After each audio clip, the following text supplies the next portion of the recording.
Good morning, everybody. Welcome to this Friday's webinar from Annika Digital. It's myself, Anne Stanley, and I'm really pleased to be introducing Andras, who's our senior designer. Good morning, Andras. Good morning, Anne. Happy to be here.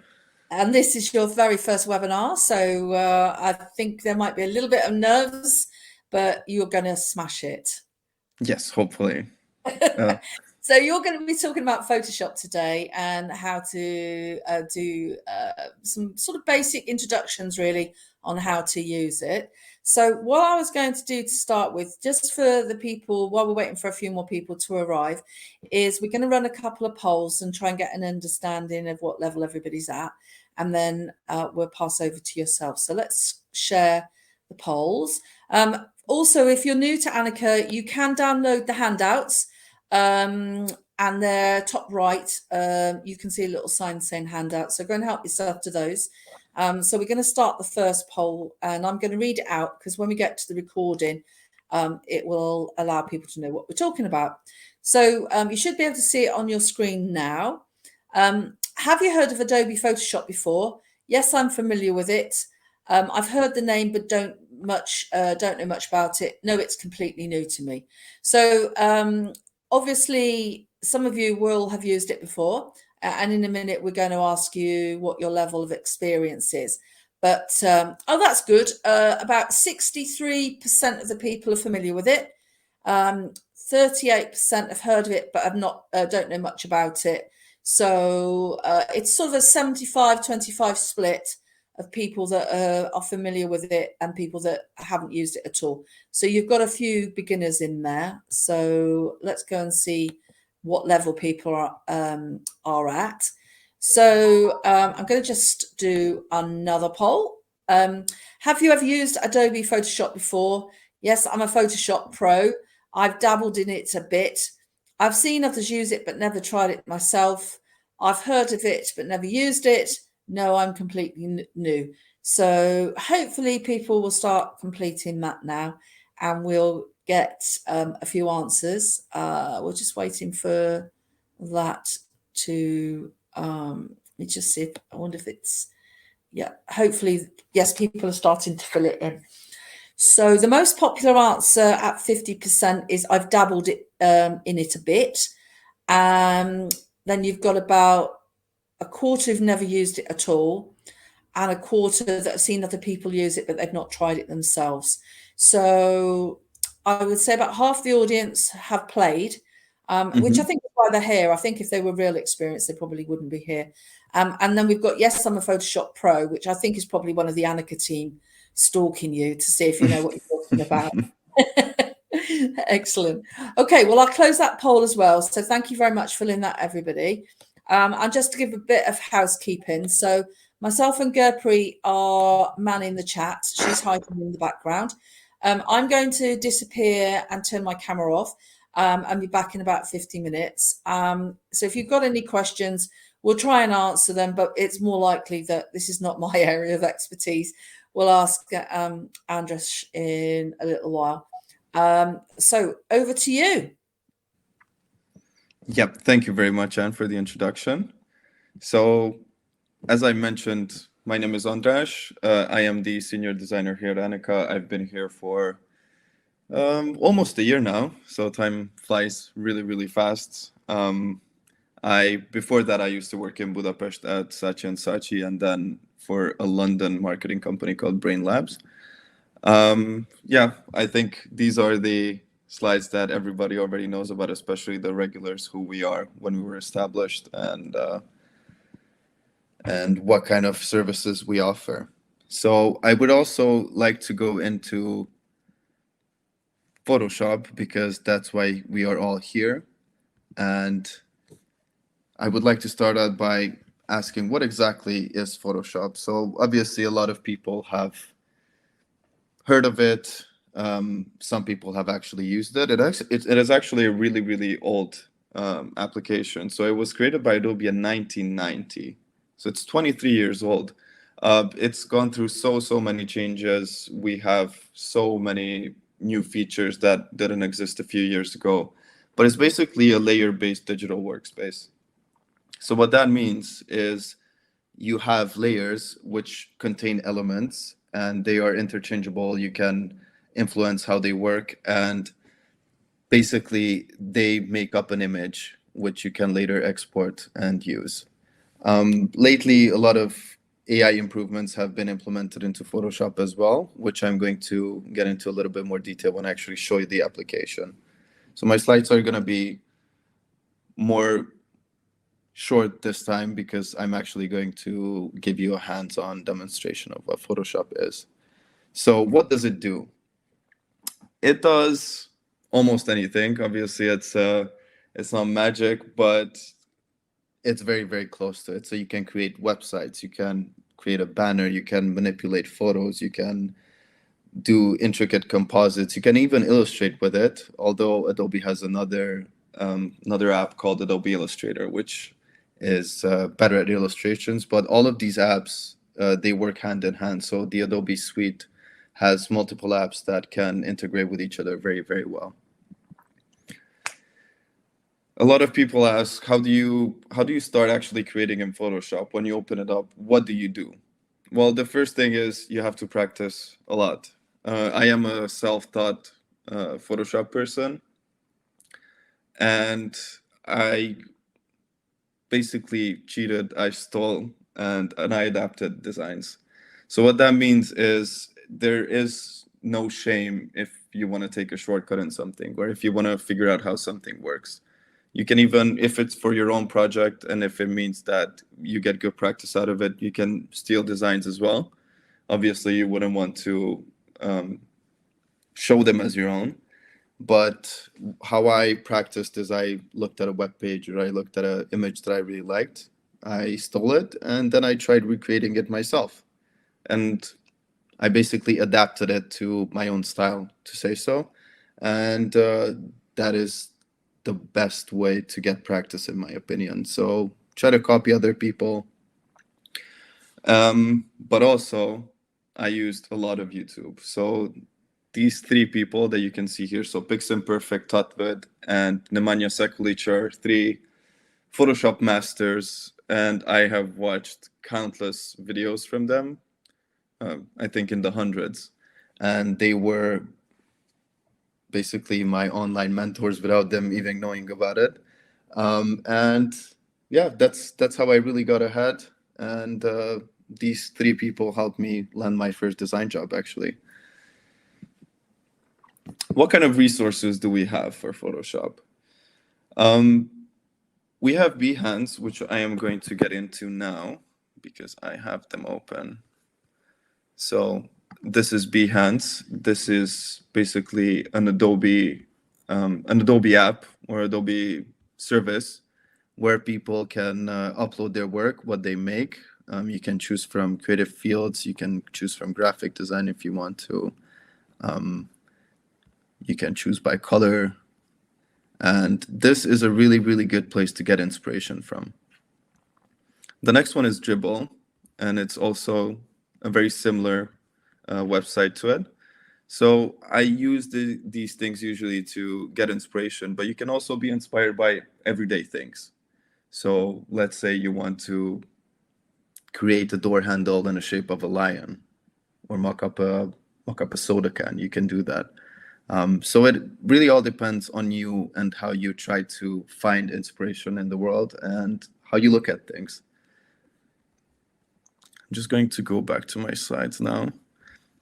And there are three important websites that are good for image downloads. If you want to stitch images together, these are royalty free, so you can use them anytime in any project you want, and you won't get into any kind of trouble. So the first one is Unsplash. It has quite good images, although the search functionalities are not the best in these. So you kind of take what you get. The other one is called Pexels. Also very nice images. Search functionality is still not the best. So the industry leaders like Shutterstock are still miles ahead, but they're very expensive. So with them, if you want to buy an image, then you have to pay sometimes like 50 to 100 pounds for the rights to use one image. The next one is called FreePick. And this is very interesting because this contains PSDs as well. So PSDs are the working files for Photoshop, and they contain all the layers and all the effects, and you can export from that working file itself. So this contains FreePic, this contains working files as well, which can be very useful because it actually gives you a base to build on. And the last one is called Envato Elements. So that is why that is what I personally use. It is a paid software, but it is quite cheap for what it is. So this is how it looks. And there are a lot of things that you can download from here. So it's not just only photos. You can download free music. You can download sound effects, graphic templates, as you see, for Photoshop, for Illustrator, for other Adobe products, and Figma and Sketch are two UI UX design tools. So this, for me, has been working the best, and I would never go back from using Envato Elements. It's a subscription-based model, so that means that you don't actually have to pay for every image separately. As long as your subscription is active, you can use any image you want. And the last one are the fonts. Fonts and typography can be very important. That's I think I could talk 2 more hours about how fonts work and how typography works, so I don't want to get into too much detail about it. But yeah, the first one is called dafont.com, which I'm going to show you right now. And yeah, it's you can choose by a lot of criteria, and there are some very interesting fonts here that you can add to your designs if you so desire. And the next one is obviously fonts.google.com, which is going to be your best bet because these fonts are free. These fonts are very, very various, and everybody can use them because they're accepted by Google. So you can upload these into any website and they will work properly, or you can put them into any design. And there's quite a big selection, and they're very useful. So every designer has a truckload of fonts, I think hundreds or maybe even thousands of fonts, and they only use 3 of their favorite ones. This is kind of like a designer disease, actually. So all we need now is Photoshop, so we can open it up. But you can see here that no, all we need is PhotoP as well. So I am going to open this up as well. Just gonna. So I just wanted to show you this before you say that, you might not have the option to have Photoshop or you don't want to pay for it. So photop.com is actually an online Photoshop, which has most of the functionalities that Photoshop has, and it is completely free. So if you want to start creating, then I have to say that you have no excuses now. But if we go into the regular Photoshop, this is what we are greeted with when we want to create something new. So I'm just going to create this project, and I will say that its name is test. We can set the size here. So this is 180 by 180, and we hit create. And this is what we are greeted with. This is basically the blank canvas that we are presented with. And here on the side, we have the layers. Well, right now, we only have one layer that's active, and that's the background layer. So there's nothing really we can do with it. But if we decide to add an image, then the image appears here on the layer. We can resize it. And I am going to just add another image just for presentation purposes. And it appears here on the layer panel again. So as I previously mentioned, being layer-based means that all of these are stacked on top of each other. So if I want to bring this under, then it will disappear, but we will see that it's still there if we resize this. So there are a few layer properties that we can influence. So in this case, we can change the opacity if we want to make it look more transparent. The next thing I want to talk about is the toolbar here on the left side. The toolbar is the brains of Photoshop. It has a lot of tools that are very widely used, but also quite a few tools that almost nobody uses. So I am going to show you the first one, and I think the most important one, which is the move tool. It's a very simple tool, but without this, we're never going to achieve anything. So with the move tool, you can move an image around, you can decide to rotate an image, or you can resize the image. The next tool will be the selection tool. It's called the rectangular marquee tool, but every designer calls it the selection tool. So you can select something with the layer selected. So that's very important. Whenever we are working on something, the layer always needs to be selected that we want to work on. So that's when we know that it's going to affect that specific layer. So if I just drag out a selection, then anything we do will only be affected within that layer and within that selection. So if I want to copy, so I just pressed Control or Command C and Control or Command V, then we see, if we turn off this layer, on the side here, you can see the little eye icon. It can basically hide layers or show them if you want to disable something temporarily. So I'm just going to disable it now. And you can see that we only copy and pasted that specific part of the image.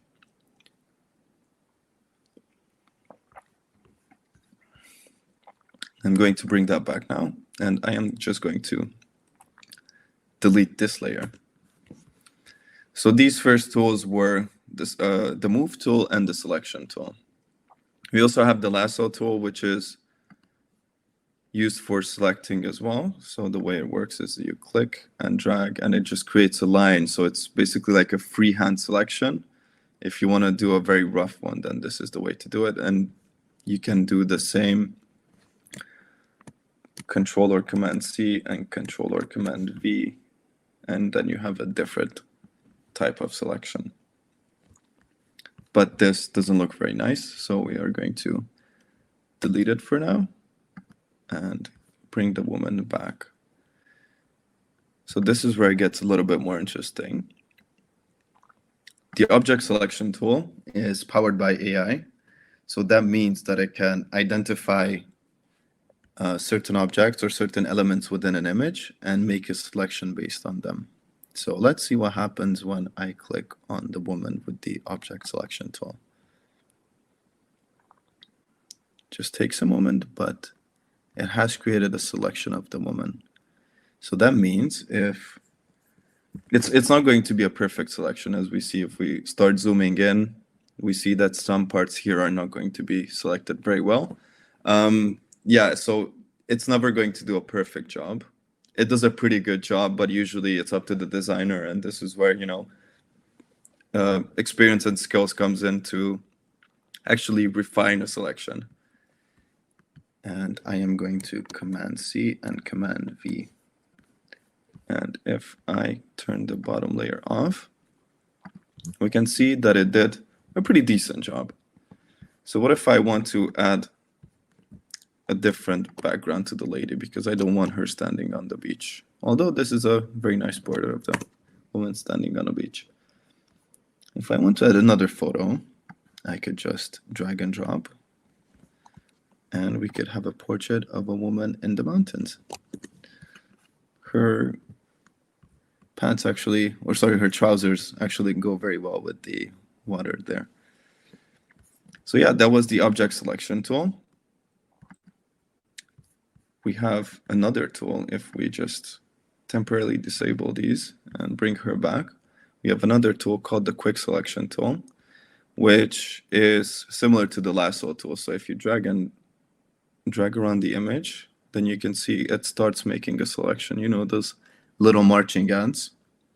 And this allows us to make different types of selections if we only want to select a certain part of her body. But I am not going to copy and paste this because we already know how that works. So the next tool will be our crop tool. The crop tool, as its name suggests, allows us to resize our artboard if we want to make it. Let's say if we want to put her in a nice Instagram story, then I can make it so the aspect ratio matches with an Instagram story. I'm going to import another image here, and we are going to do the very next tool. I am going to just resize this using the crop tool that I've already showed you, and I'm going to drag this image out a little bit so we can see what's happening. Perfect. I'm just going to, perfect. The frame tool and the eyedropper tool, I don't think they are very important right now. I don't think they're in the basic functionalities of Photoshop. Maybe eyedropper tool is, but it's a bit more complicated, and I'd rather focus on more important things. So the next one will be the healing brush tool. This is quite a good one. So here, down here, we can create a new layer. So this will create a blank layer for us. And if we have that layer selected, it's not going to influence any other layers.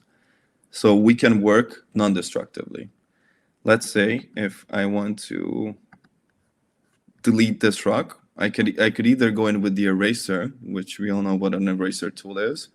So we can try to erase, but you can see that it's showing the layer that's under it if we turn this off, because we just erased part of that image. So that is called destructive editing. Usually we want to avoid that because nothing good comes of it, because once it's gone, it's gone. So I am just going to press Control Z to undo and bring that back. So that's where this blank layer comes in. So with this blank layer, we can use the healing brush tool. And if we have sample all layers, which means that it can see the layers under it, it doesn't just see the layer that we're working on, we can start painting on this, and it works its magic and the rock disappears. Also, we can turn this layer off, and we can see that it didn't delete anything. It just painted from what it sensed is a good way to cover it up. So if we turn this on and we go back to my move tool, we can see that this is just a new layer. So this is what non-destructive editing is. It's very, very useful in these cases where we don't actually want to delete anything, or we maybe want to revert back to something. Then we are going to use the healing brush tool. So next up will be the brush tool. And this is where the eyedropper tool can come in. So with this layer selected, I'm going to create a new layer. And I am going to get the brush tool. And with the eyedropper tool, I can sample any color from the image. And by right-clicking, I can make my brush smaller. I can make my brush bigger, and I can make it harder and softer. So if we have the difference between a hard and a soft brush, so I'm just going to dab with it here. So this is a soft brush, which means that there's kind of a gradient that goes around it. Whereas with if I set the hardness to maximum, it just creates a perfect circle. If we want to get more artsy, then we have a lot of brushes that we can choose from that are pressure sensitive. Photoshop is also, because it can be connected with drawing tablets as well. So you can create some very good artwork if you have a knack for drawing. I really, really recommend trying to get into digital drawing as well, because first of all, it saves paper. So we are going to select a new brush, and I'm just going to show you how another brush might work. So this is a randomly generated brush. We can sample other colors. And every single time I click, it's going to be a different version of the brush. So we can make some, let's say, splashes here. And these are all the colors that I sampled from the image. So it is always going to match.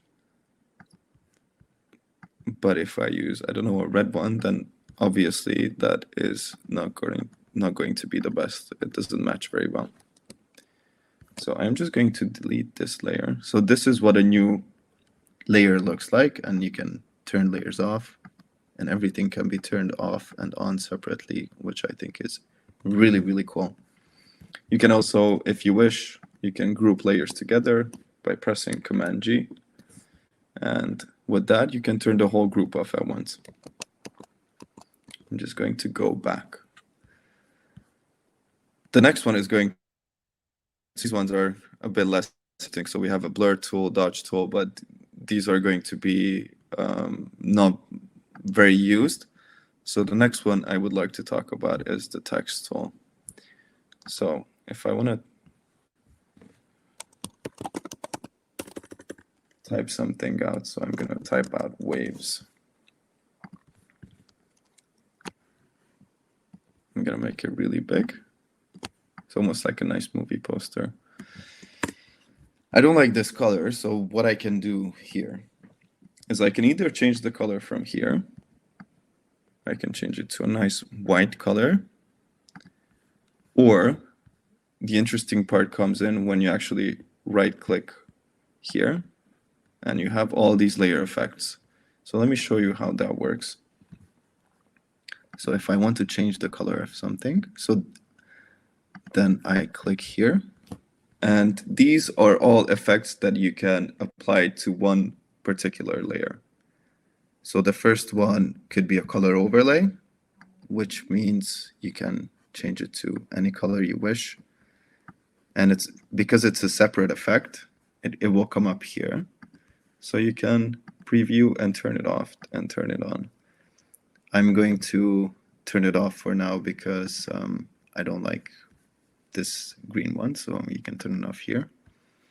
You can also add a really cool glow. Okay, now it's a shadow, but if we change the color, we can add a really cool glow to this. We can make it have an orange tint to have kind of a match the sunset feel. We can decide to reduce the opacity. We can bump it up all the way to 100 to get that neon feeling. We can add a gradient overlay.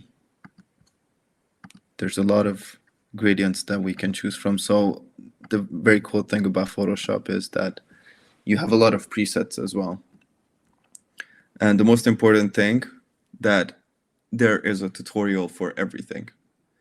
And that's what I like, that it is so easy if you have the will to learn it and if you have the patience. It's quite a long road, but it's definitely worth it, even for your personal projects or to improve your own creativity.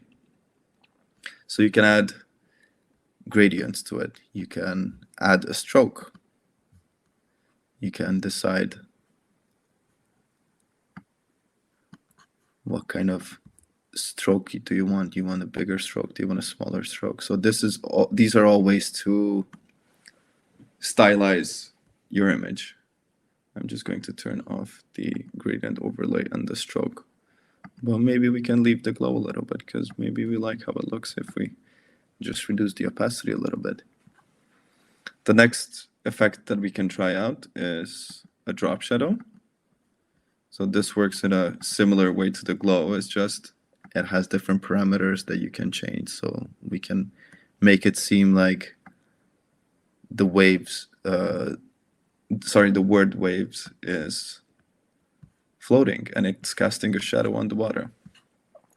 There are other stylistic tools that you can use, but these are a bit more complicated and a lot of people don't really want to get into them, but it can give your text kind of a 3D feel. You can add the softness. So now you can see that it has more of a 3D feel. And it also looks like Word art for Microsoft Word. So I'm just going to turn that off right now.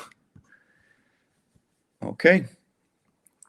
So these were mostly our effects. And remember, these effects can be applied to any type of layer, which I think is really, really cool. So if I wanted to have, I'm just going to draw out a rectangle here. Very easy. And I can decide to drop over the drop shadow over to the rectangle. So the rectangle will have a drop shadow as well. And if we increase the opacity of it, you can see we can change. So transferring effects is quite easy. So you just have to hold down Alt or Option on a Mac, and you can, any effect that you have applied to a layer will show up on the other layer that you've applied it to. Okay, let's talk about styling an image a little bit more. And these are going to be our kind of filters. So let's say that I want to turn these off for now, and I want to keep the waves. So I want to add an effect. I want to start out with, let's say, hue and saturation, and I want to put it above the layer that I want to affect. So if I put a hue and saturation layer here, then it will affect everything that's visible below it. If you hold Alt or Option, then it will create, and if you hover over it, it will create kind of a clipping mask. And if you click, then it will only affect the layer that is directly below it. So with this, with a hue and saturation layer, we have properties, and every filter, as you're going to see, has properties that you can affect. So let's say I want to change the saturation of this to something a little bit more powerful. We can do that. We can change the hue of it to make it look a little bit more like LSD type. We can change the lightness of it as well. So with this combination, it's very easy to create new things. But let's see what we can do if I just delete this for now and we bring the woman back. And I am going to turn this off as well.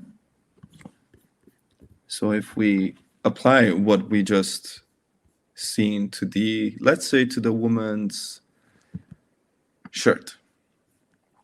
So I am going to make a selection of the woman's shirt.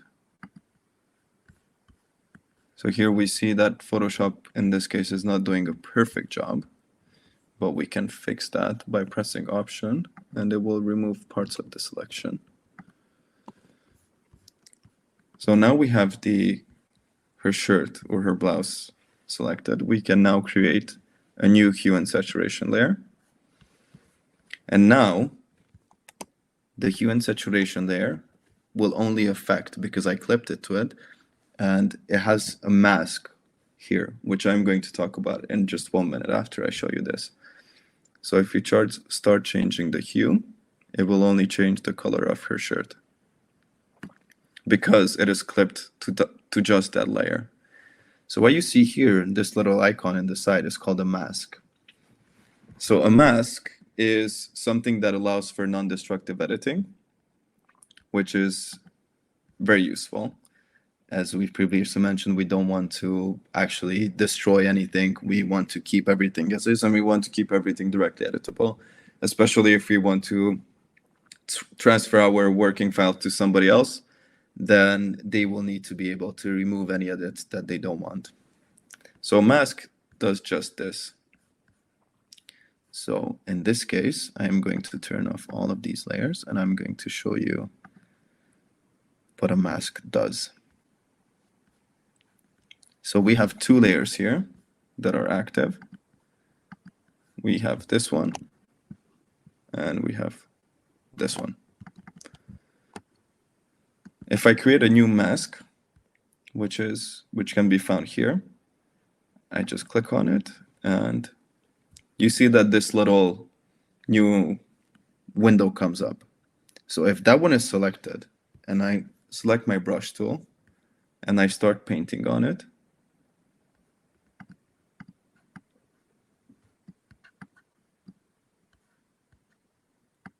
then it's actually deleting parts of this image. But I'm going to show it to you in a different way. So I'm going to add the mask. I'm just going to delete this one. So if I take my regular brush tool, because I didn't mean to use this one, so it just deletes that part. And you see here that it shows that it's a black drawing. So the main rule of thumb is black conceals, white reveals. So I can just delete this part by just brushing over this mask with a black color. I have the black color selected here, and it will make it disappear. But if I want to bring that back, and this is the beauty of it, I just change colors by pressing X. So this is going to be my main color now that I'm using, which is white, and I can bring it right back. Now, if we change the hardness of the brush and, you know, maybe bump the size up a little bit, then we can, you know, make it have a fade. Like the whole thing fades into each other. And this is very important when compositing. So to make things, obviously this isn't the best example, but to make things match with each other in a way that it's not obvious that the whole thing has been retouched. And I am going to show you one more very interesting thing, which I think this is one of the reasons why Photoshop is worth buying, and I think a lot of people have actually bought Photoshop because of this, is the tool which will allow us, I'm going to just bring it. Just 1 second, please.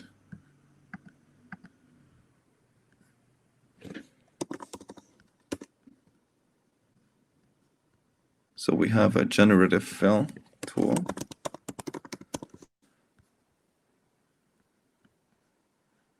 It's not coming up right now.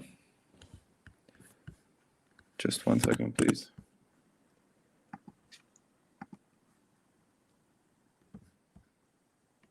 It's very interesting that the one thing that I wanted to show you now is not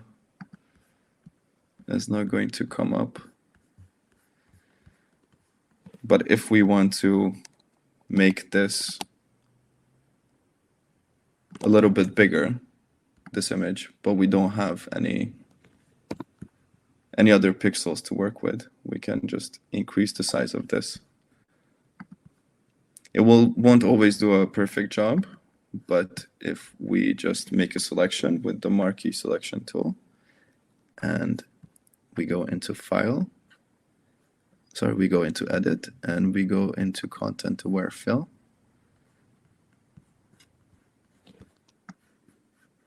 Oh, I found a generative fill, I'm sorry. So I'm going to show you that. So here, if we want to make a selection, this is one of the new implementations of Photoshop.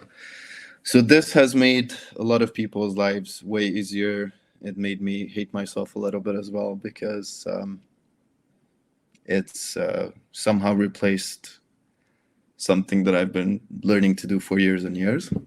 So here, if I want to put in something, so this is a generative fill. If I want to put in boat on sea,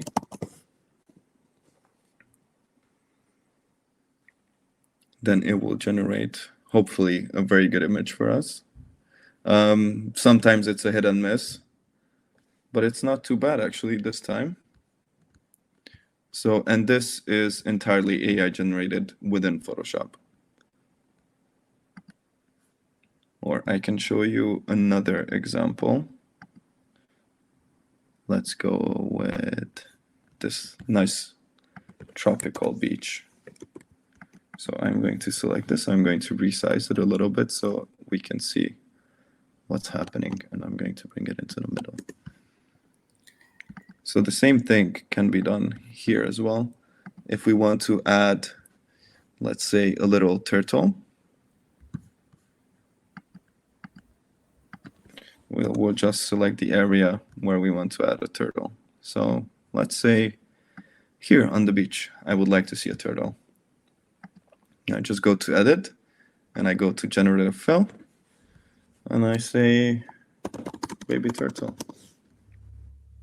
And I click generate. Andras, Yes. I think the idea of showing the expansion of the images is really useful, because a lot of people will get images that then it doesn't really work, for example, at top of a website. So understanding how to expand that image is definitely worth going over, because you got sidetracked by this, which is amazing, by the way. So I think it's useful to show how to expand that image, so you've got more trees or you've got more sea, which we're going to do. And the other thing is before you finish, will you please show again where they find each of these buttons, because the actual menu around the outside is quite small and you are very fast. So I'm so sorry. Yeah. Okay. so, but no, it's been great so far. It's just that would be useful for people when they want to come look themselves. Yeah, so this is what I wanted to. So actually, it was just more of an introduction of how it works. It shouldn't actually be a tutorial. I just wanted to show you the power of Photoshop and just run over some of the features. Because if I'm going to explain where everything is, then I would just run out of time. So that is why I linked some of the tutorials that other people have uploaded that I've learned from, because that might be more useful. They go very in depth into it. So for me to showcase an app and teach everything about it in 50 minutes is impossible.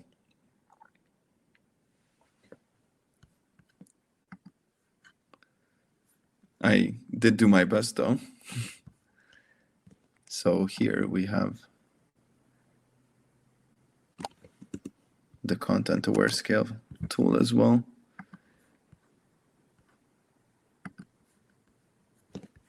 If it's working. Yeah, so this is how it works. So it's going to allow us to just drag it out and keep everything almost as is. So it's not going to do a perfect job. But if you have an image that is too small, so what I did here and is I just dragged it out, but everything still more or less looks as it's supposed to. I can try to do it with another one. So let's see with this one. So edit, and I am going to go into content aware scale. I'm just going to start dragging this out. And you see all of the important elements stay in one place. So this is also a very, very, very useful tool. You see, when I did it too much, it started kind of messing it up, which is understandable because it's never going to do a perfect job. So what I recommend in these cases is getting another piece of sky. And if I want this picture to be bigger, then with the masking method that I showed previously, I could just add the sky there. So yeah, this is the content aware scale tool. And I haven't even started going into filters, but this could be an interesting one. So if I go back to the lady we just created, maybe some people are really gonna like this. I'm just going to turn off these layers, and we have the lady here. And I am going to show you what other things you could do with her. So we can go into the filter called Liquify. And we can, if we zoom in on her, we can start working on her eyes.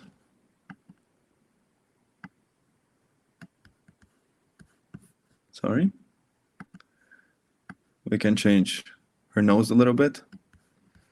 I'm just going to try to zoom in so we can see her face better. So we can change the size of her eyes. We can change the size of the height of her nose if we want to. So this is a very, very good retouching tool if you know, some photo went wrong or there's something you don't like about it, then obviously it's you know, some people consider it cheating, but whatever gets the job done if you need to do something with it. So you can add a creepy smile to her, you can make her a bit sad, you can change the size of her lips. Yeah, so this is almost like an easy tool to use, so you don't actually need any Photoshop knowledge for this. You just click on the picture itself and you hit Liquify, and you can change her features, and you can change her features like this if you want to. Obviously, I'm not trying to make her pretty, I'm just trying to explain how it works. You can make her cheeks come out a little bit more. You can tuck in her chin if you so wish. So, sorry.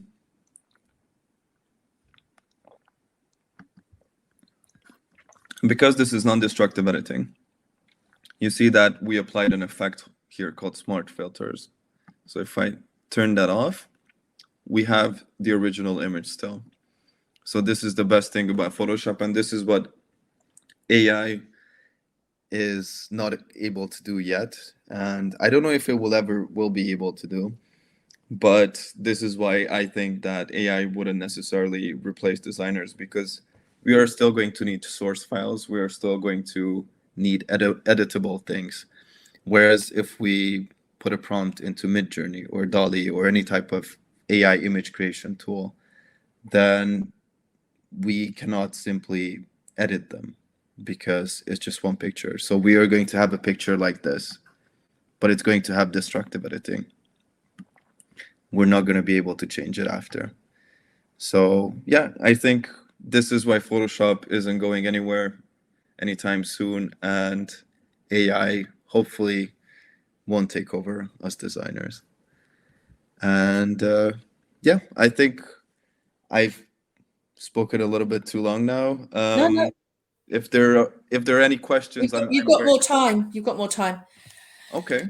If there's anything, what about the text side of things? I don't think you put. I know you did this sort of quite decorative text, but if somebody was going to create just a leaflet or something that was a little bit more formal, how would you what would you do with that and choosing the fonts and things? Okay. Yeah, sure. So when we create any type of text, I'm gonna drag this out, and it will create a lorem ipsum for us. We can put a background for it. So this is going to be, I'm going to reorder the layers now. So lorem ipsum is going to be here. I'm going to change the color of the text to for presentation's sake to green, and I'm going to increase the size of it. So I usually try to go with text that is, for headlines, we want to use a very hard-hitting text. I'm just going to change this color of the rectangle to white so we see it better, and it's not as bothering. So with text, there's so many things you can influence here in Photoshop. You can set the letter spacing, you can set the character spacing, so the line spacing, and you can add effects to text as well. You can make it have, you know, if you want just one piece of text to be different, you can just select it and modify it here. So I usually go with a very strong text for the headline, and for the body copy, which is going to be the rest of the text, I can go with something more light. Some of the fonts are, you know, they work better. Some of the fonts, they work worse. But as you can see, like, I have a very, very big font collection.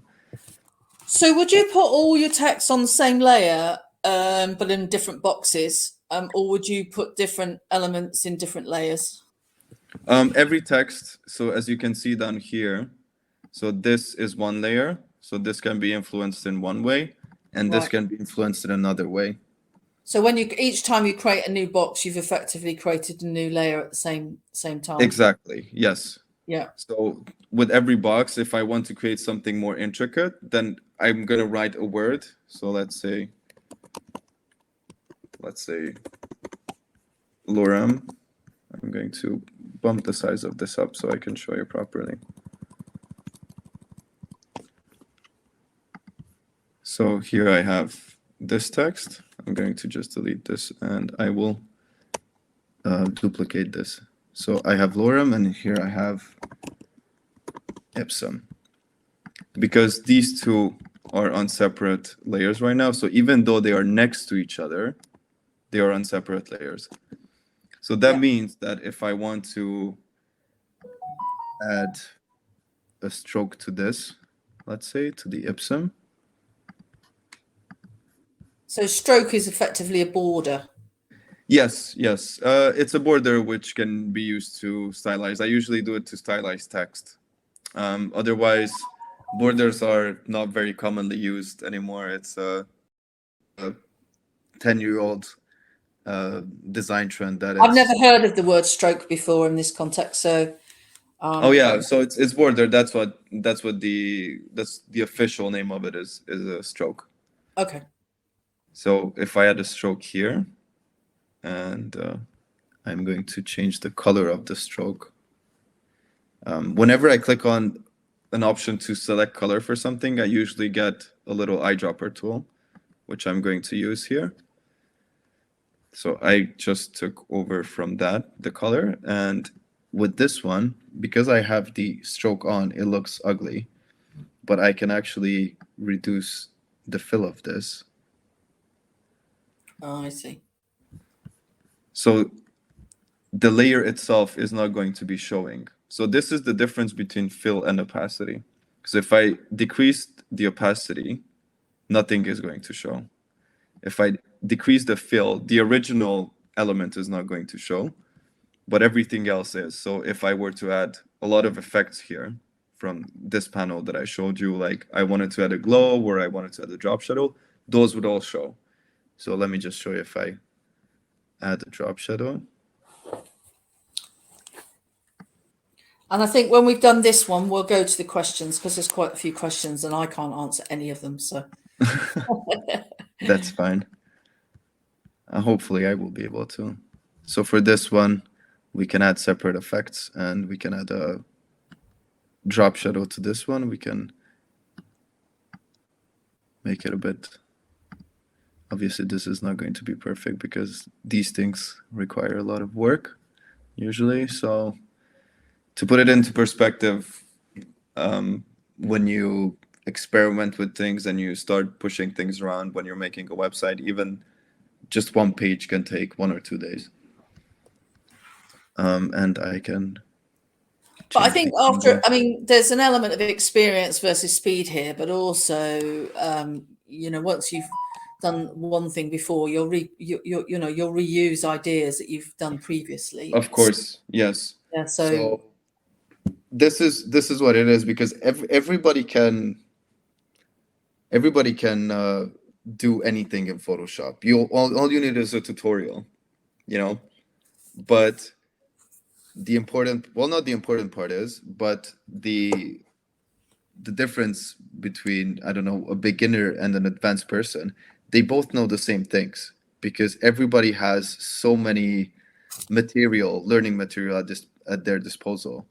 The thing is that the professional can do it without thinking about it, because the beginner, if I showed somebody this, they could probably go into YouTube, find a tutorial, and recreate what I've done in, I don't know, 1 or 2 minutes from the tutorial.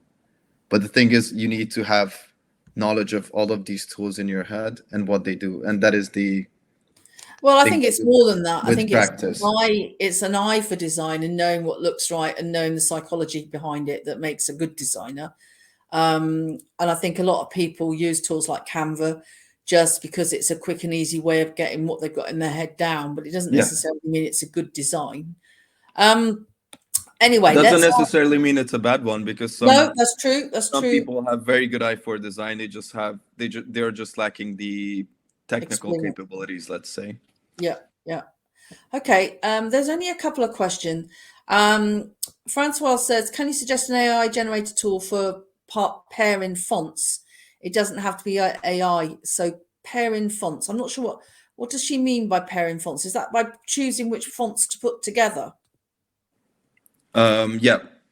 Let me just. So, for example, we've got Clab and Century Gothic that we use in our artwork, don't we? Various versions of Clab. Shall I stop sharing? Unless you want to show something. I stopped hearing you for some reason. Oh, can you hear me now? I'm just gonna rejoin real quick. Okay.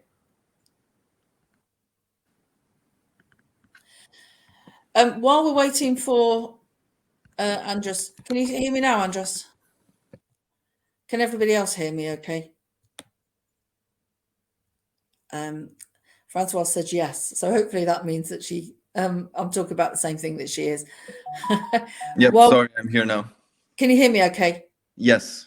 Okay. So Francois says that's what she was talking about. She was talking about font pairing. While Andres does that, I'm just going to bring up a couple of offers for the reviews. So would you like to talk about font pairing and any tools that might be applicable? Yeah, so usually it's serif fonts and sans serif fonts, which means, I don't know if you know the difference. Serif and serif. You're not sharing your screen anymore. Oh, I'm sorry. That's okay. Let me just, because I had to rejoin and it stopped sharing.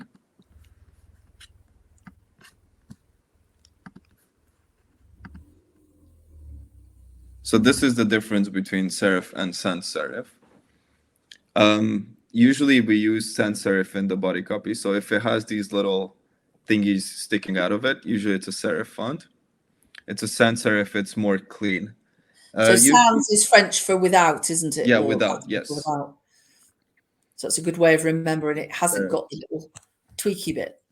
Yeah, so I would only use a serif font in a headline if I want to use like a fancier font. For body copy, I would only use sans serif, but usually I try to stay away from serif fonts because they look a bit too classic. Like newsprint, don't they? Yeah. They look a bit ancient. Sometimes they work. With this one, for example, this is a serif font and it looks nice. It's just not my style of design. So I usually try to go with serif fonts. I like to go with something usually very bold especially for the headlines. I like to go with something as bold as this, a very thick, very powerful font. So is this tool that you're showing? First of all, what is it? But is it a tool that allows you to do the pairing? Oh no, it's just an example. I don't use any pairing tools. I use. Is there some that exist? That's what they're asking. Their question was: is there a pairing tool? I can look into it. I'm not aware of. There probably are. I just don't use them. Okay, so it's going to be a classic. Google it and see if you can find. Yeah. Yes. The next question is: Yep. Quick question, as somebody who uses Canva and has no knowledge of Photoshop, does Photoshop have preset aspect ratios for social media platforms or an add-on feature for this? So for things like Instagram stories or whatever. Yeah. So if we go into a new one and then you can check web. So this is the aspect ratio, which is web large. This is full HD. And this is for mobile. So you have like the iPhone 10, iPhone 8, 7. And you can use all types of presets. So you can, if you want, you can create an ad for the, I don't know, Apple Watch or something. So yes, it does have a lot of presets. Excellent. So what I'm going to do is I'm just going to bring up, if you don't want to leave a Google review because you have to log in to do that, you might prefer to leave a review on reviews.io.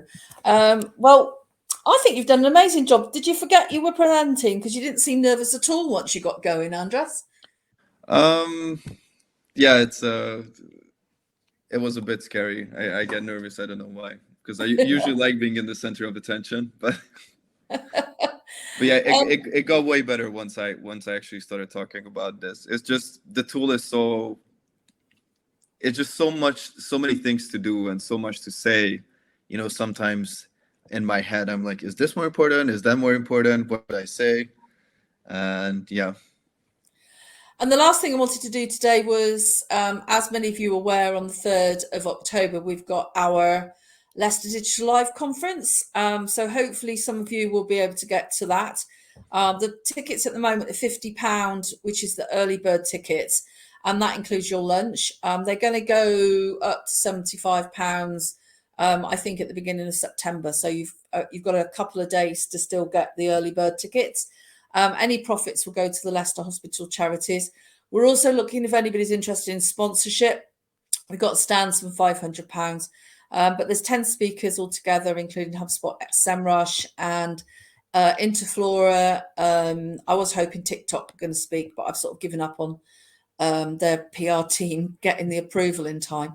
But yeah, thank you. That was really good. Gurpreet just put the tickets in, a link in there if you missed. You can pick up at the top, the offer is at the top as well.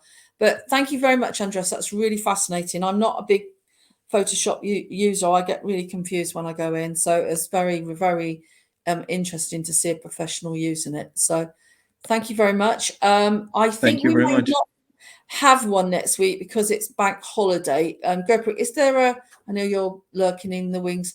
Do we have a webinar next week? I think we may have a gap. It's a break week next week.